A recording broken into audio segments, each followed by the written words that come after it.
Halo semuanya, perkenalkan kami dari kelompok 4 akan membahas tentang PSAP nomor 4 terkait catatan atas laporan keuangan.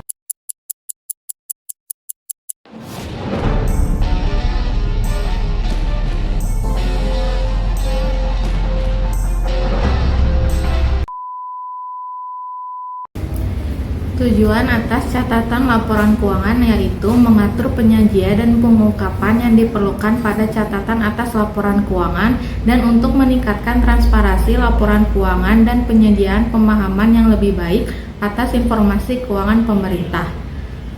Ruang lingkup standar ini harus diterapkan pada yang pertama, laporan keuangan untuk tujuan umum untuk entitas pelaporan. Dan yang kedua, laporan keuangan yang diharapkan menjadi laporan keuangan untuk tujuan umum oleh entitas yang bukan merupakan entitas pelaporan. Laporan yang dimaksud untuk memenuhi kebutuhan pengguna akan informasi akuntansi keuangan yang lazim. Istilah-istilah yang digunakan dalam pernyataan standar akuntansi nomor 4, yang pertama, anggaran yaitu rencana pendapatan, belanja, transfer, dan pembiayaan. APBD rencana keuangan tahunan pemerintah daerah. APBN rencana keuangan tahunan pemerintah negara. Aset sumber daya ekonomi yang dimiliki. Basis akrual mengakui pengaruh transaksi pada saat transaksi tersebut terjadi.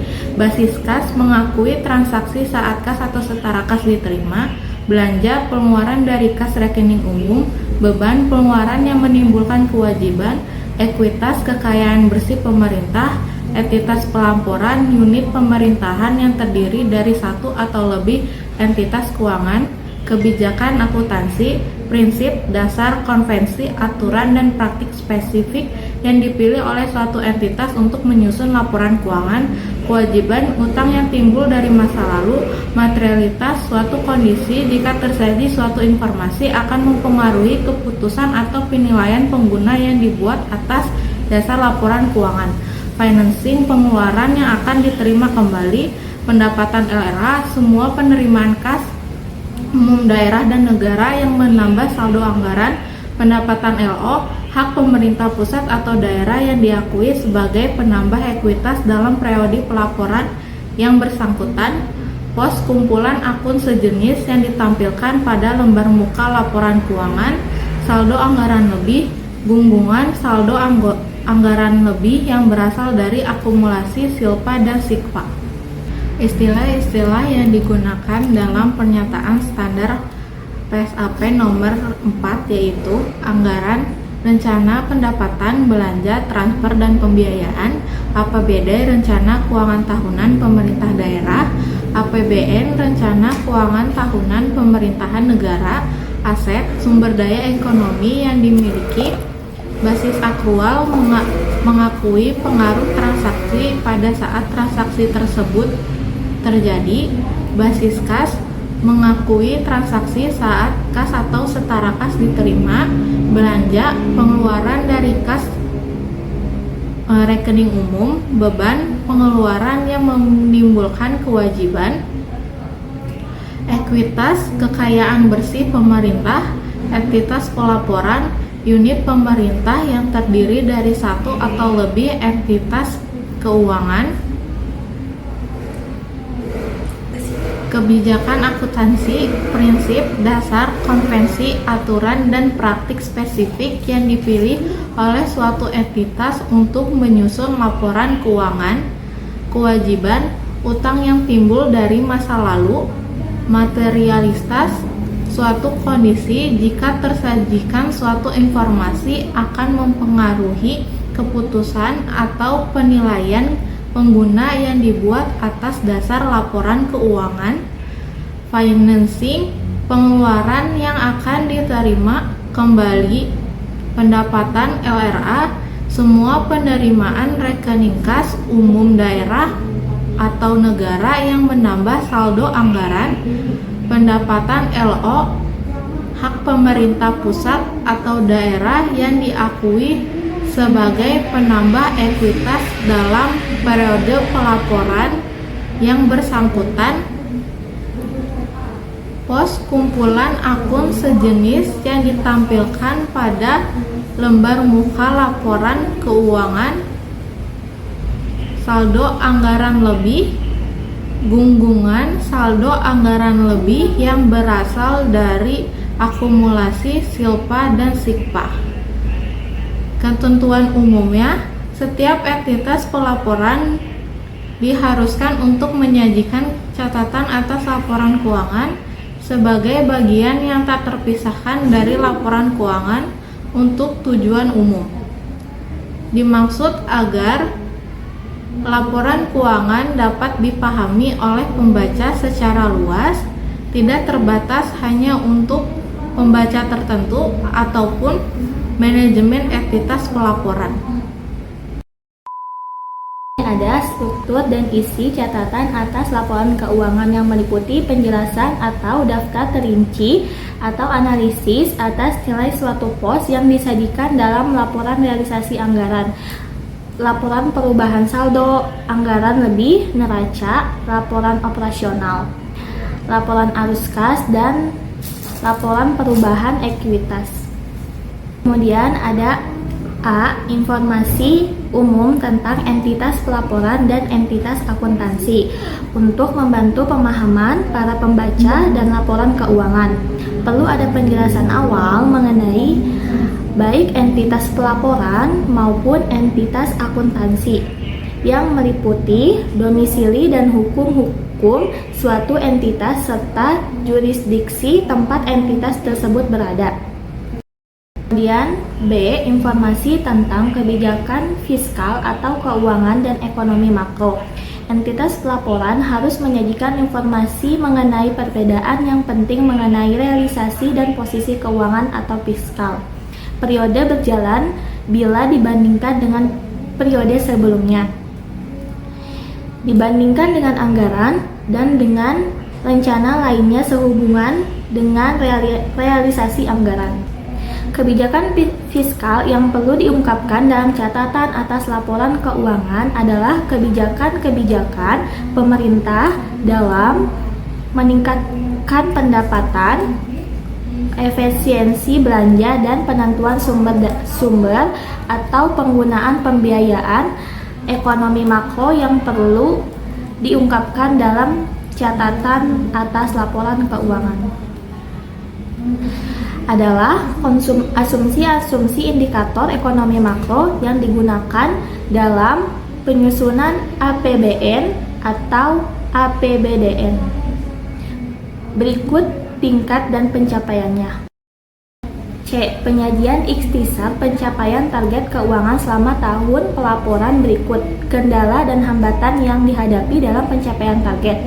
Ikhtisar pencapaian target keuangan merupakan perbandingan secara garis besar antara target sebagaimana yang tertuang dalam APBN atau APBD dengan realisasinya.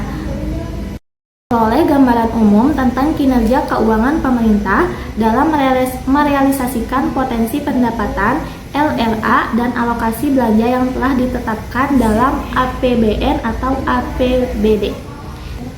Ikhtisar ini disajikan baik untuk pendapatan LRA, belanja, maupun pembiayaan dengan struktur sebagai berikut.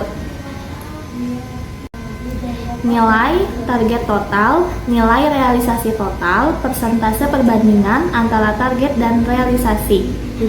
Alasan utama terjadinya perbedaan antara target dan realisasi, dasar penyajian laporan keuangan dan pengungkapan kebijakan akuntansi keuangan, entitas pelaporan. Mengungkapkan dasar penyajian laporan keuangan dan kebijakan akuntansi dalam catatan atas laporan keuangan. Asumsi dasar akuntansi sesuai dengan kerangka konseptual akuntansi pemerintah. Asumsi dasar dalam pelaporan keuangan di lingkungan pemerintah adalah anggapan yang diterima sebagai suatu kebenaran tanpa perlu dibuktikan agar standar akuntansi dapat diterapkan, yang terdiri dari asumsi kemandirian entitas, asumsi kesinambungan entitas, dan asumsi keterukuran dalam satuan uang. Kemudian F. Penggunaan laporan keuangan. Penggunaan atau pemakaian laporan keuangan pemerintah meliputi masyarakat, para wakil rakyat, lembaga pengawasan, dan lembaga pemeriksa, pihak yang memberi atau yang berperan dalam proses donasi, investasi, dan pinjaman, dan pemerintah. Para pemakai atau pengguna laporan keuangan membutuhkan keterangan kebijakan akuntansi terpilih sebagai bagian dari informasi yang dibutuhkan untuk membuat penilaian dan keputusan keuangan dan keperluan lain. G. Kebijakan akuntansi. 4 pertimbangan pemilihan untuk penerapan kebijakan akuntansi yang paling tepat dan penyiapan laporan keuangan oleh manajemen. Pertimbangan sehat, ketidakpastian melingkupi banyak transaksi. Hal tersebut seharusnya diakui dalam penyusunan laporan keuangan. Sikap hati-hati tidak membenarkan penciptaan cadangan rahasia atau disembunyikan.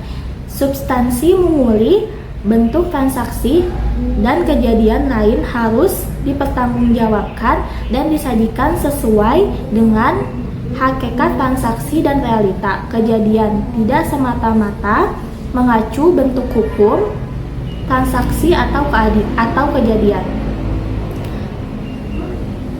Materialisasi laporan keuangan harus mengungkapkan semua komponen yang cukup material yang mempengaruhi evaluasi dan keputusan-keputusan.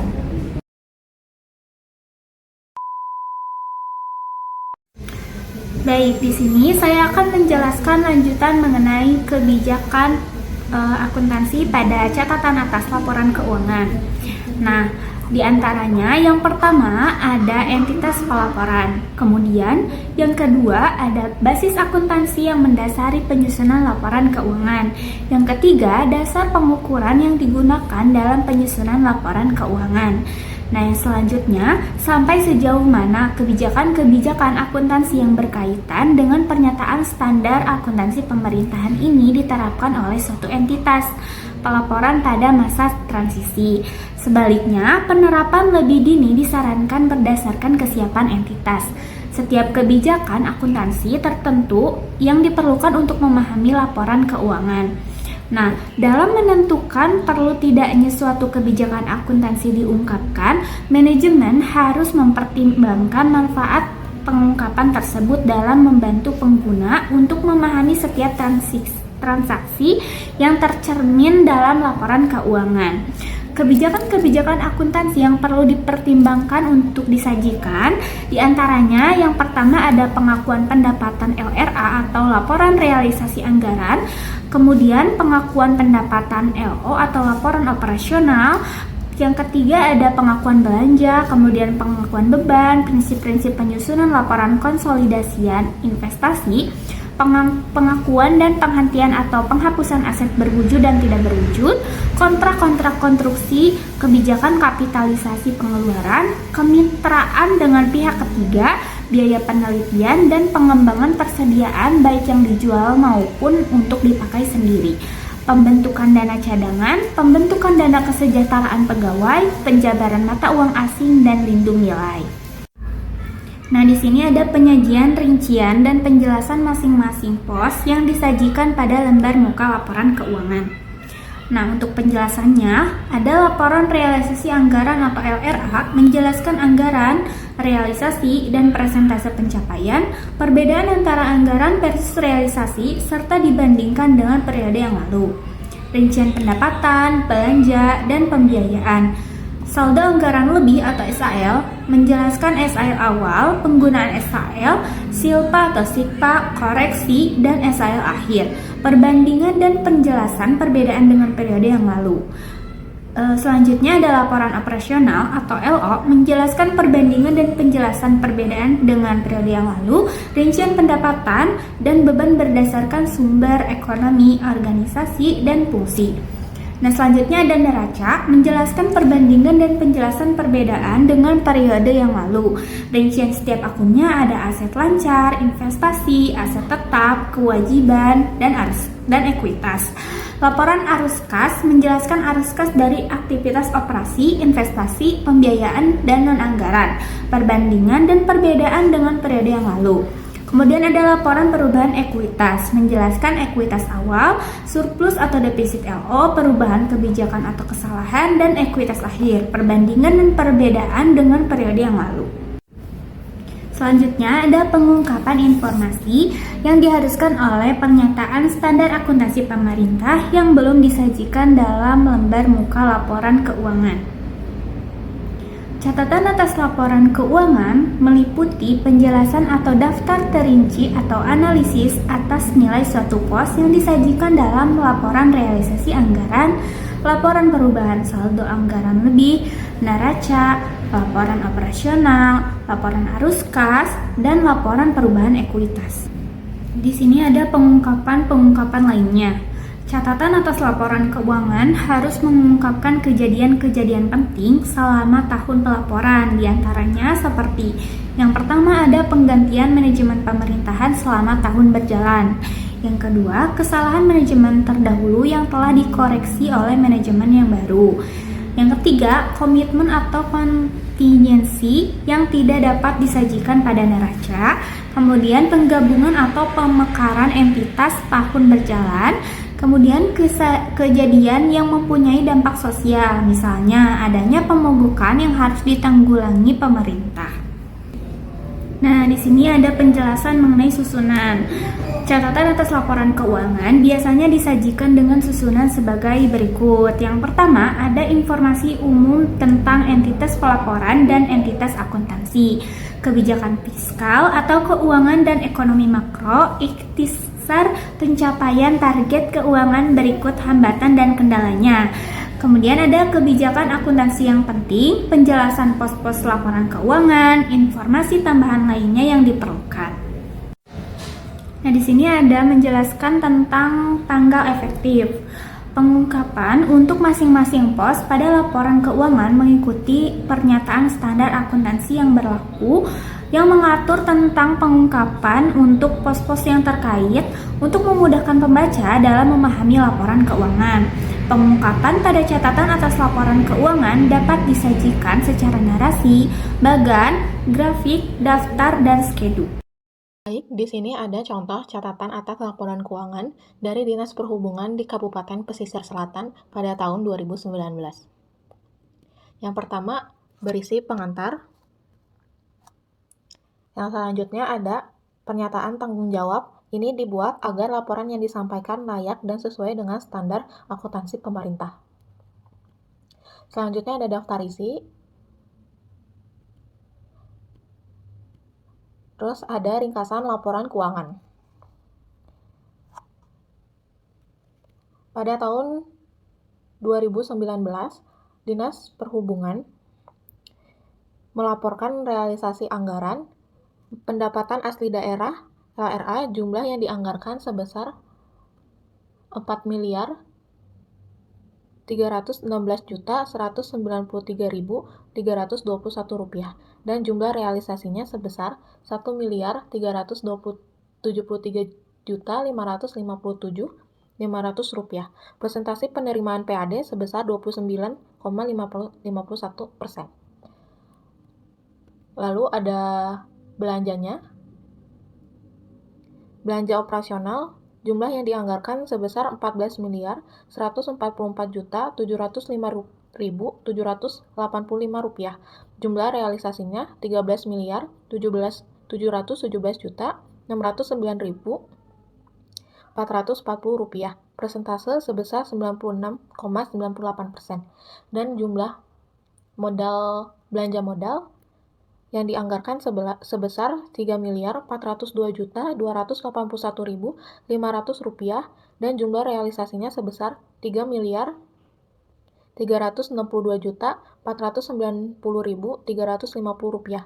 Persentasenya sebesar 98,83%. Untuk total belanja dari jumlah yang dianggarkan dan jumlah realisasinya, mendapatkan persentase sebesar 97,34%.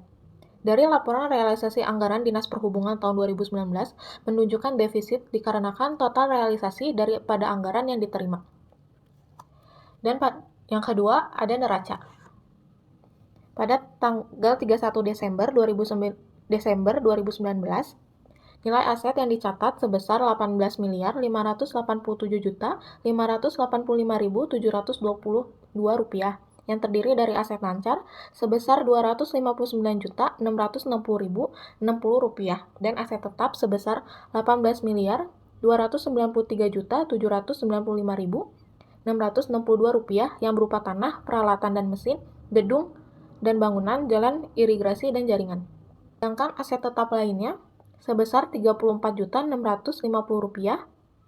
Nilai kewajibannya sebesar 403.714.943 rupiah dan ekuitas dana sebesar 18.187.087.778 rupiah. Dapat disimpulkan bahwa neraca Dinas Perhubungan tahun 2019 dalam keadaan baik karena jumlah aset lebih besar daripada kewajiban. Nomor ketiga, laporan operasional. Periode 31 Desember 2019 untuk pendapatan LO sebesar 1.273.557.500 rupiah.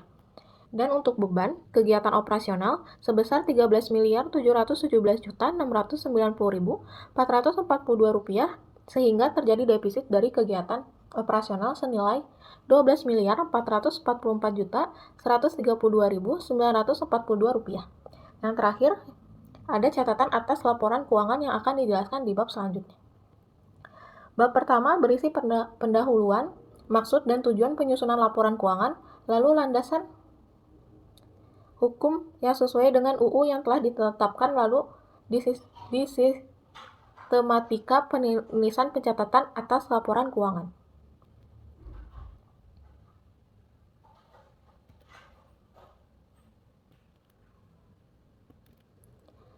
Lanjut ke bab 2 yang berisi ekonomi makro. Di sini dijelaskan bahwa Dinas Perhubungan pada tahun 2019 mendapatkan belanja baik langsung maupun tidak langsung sebesar 17.053.227.147 rupiah. Dan terjadi perubahan dan penyesuaian program yang telah direncanakan. Total belanja keseluruhan setelah diubah menjadi 17.546.987.285 rupiah. Dari rincian yang dilihat, paling banyak terjadi di belanja langsung sebesar 13.360.311.960 rupiah. Sedangkan belanja tidak langsung sebesar 4.181.675.325 rupiah. Lalu di bab 2 ini dijelaskan kebijakan keuangan, pencapaian target kinerja APBD dan lingkup Dinas Perhubungan. Dari ikhtisar pencapaian target kinerja keuangan tahun 2019 dirincikan. Yang pertama, program pelayanan administrasi perkantoran. Anggaran yang diberikan sebesar 945.782.960 rupiah. Realisasinya 915.265.853. Rinciannya bisa dilihat di sini. Lalu ada program peningkatan sarana dan prasarana aparatur. Anggaran yang diberikan 518.282.500 rupiah dan realisasinya sebesar 495.632.364 rupiah. Rinciannya dapat dilihat di sini. Yang ketiga, program pengembangan wawasan kebangsaan. Ini tidak dicantumkan. Yang keempat, program pembangunan prasarana dan fasilitas perhubungan.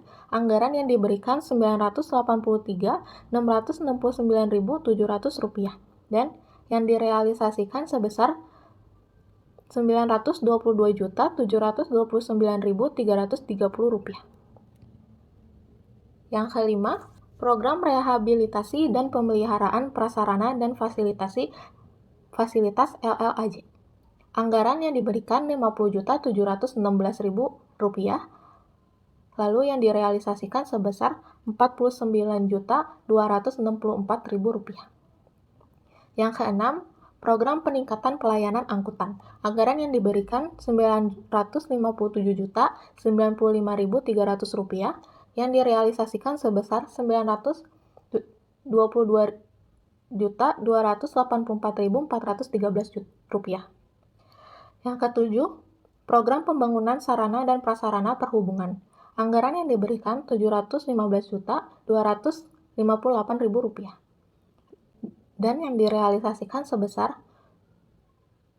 Rp713.959.000. Yang kedelapan, program peningkatan dan pengamanan lalu lintas. Anggaran yang diberikan Rp8.406.489.000 yang direalisasikan sebesar Rp8.299.084.716. Yang kedelapan, program peningkatan kelalaian pengoperasian kendaraan bermotor. Anggaran yang diberikan Rp333.496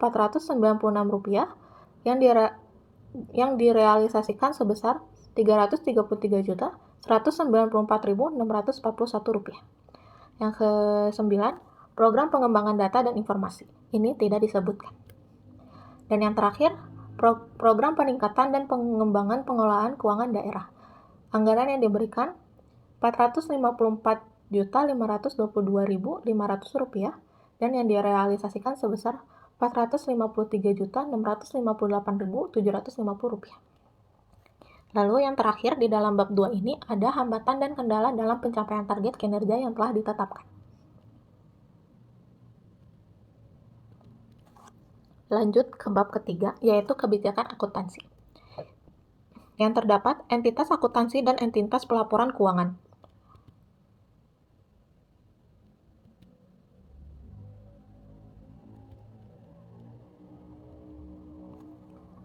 Selanjutnya, basis akuntansi yang mendasari penyusunan laporan keuangan, yaitu basis kas dan basis akrual. Basis pengukuran yang mendasari penyusunan laporan keuangan atas penyusunan pos-pos seperti aset, kewajiban, dan ekuitas dana. Selanjutnya ada penerapan kebijakan akuntansi berkaitan dengan ketentuan yang ada dalam standar akuntansi pemerintah atau SAP. Dalam penetapan kebijakan akuntansi pemerintah Kabupaten Pesisir Selatan telah diatur dalam Peraturan Bupati Pesisir Selatan Nomor 95 Tahun 2018 tentang penjabaran anggaran pendapatan dan belanja daerah tahun 2000, tahun anggaran 2019.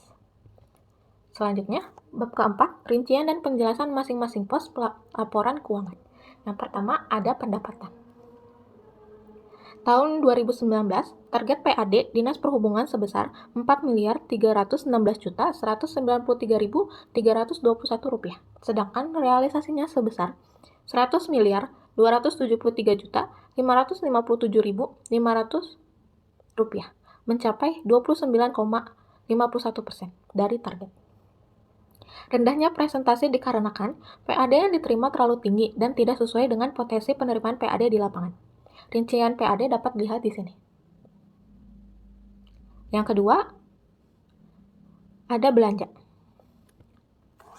Yang pertama ada belanja pegawai. Selanjutnya, ada belanja barang dan jasa.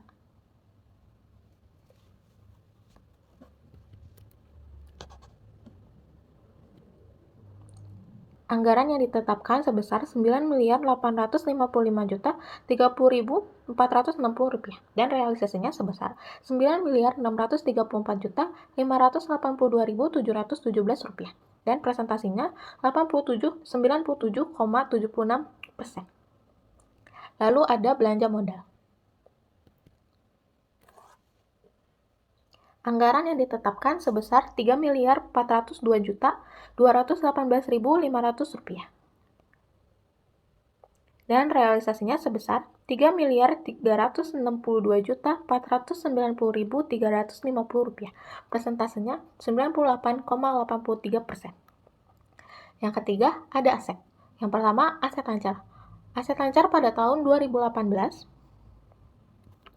terdapat Rp185.525.144. Pada tahun 2019, terdapat peningkatan sebesar Rp259.660.060. Yang kedua, aset tetap yang berupa tanah pada tahun 2018 sebesar Rp394.467.844.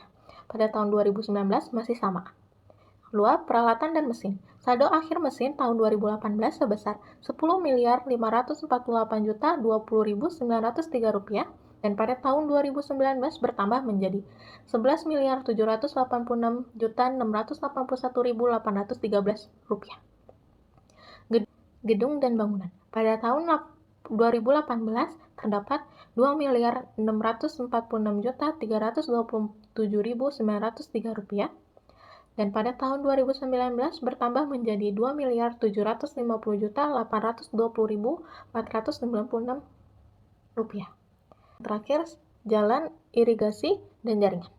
Saldo akhir pada tahun 2018 sebesar Rp8.306.470.434. Pada tahun 2019 bertambah menjadi Rp11.998.237.264. Aset lainnya pada tahun 2018 sebesar Rp34.650.000 dan pada tahun 2019 masih sama. Selanjutnya ada kewajiban. Pada tahun 2019, kewajiban jangka pendek Dinas Perhubungan sebesar Rp409.600.218,